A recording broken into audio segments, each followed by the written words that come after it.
Army আজ তারা কই, যারা বলতো বিটিএস হারাম, বিটিএস খ্রিস্টান, বিটিএস নাস্তিক ইত্যাদি।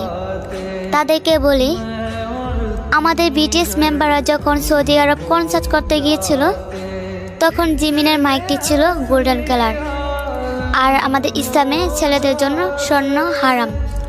তাই জিমিন সেই জিনিসটাকে রুমাল দিয়ে ঢেকে ফেলে, আর আজ সেখানে গোল্ডেন কালার স্টিচ হয়ে নেগেটিভ পোশাক পরে উড়াধুরা নাচ চলতেছে, আমাদের নবীর রাষ্ট্রকে অসম্মান করতেছে।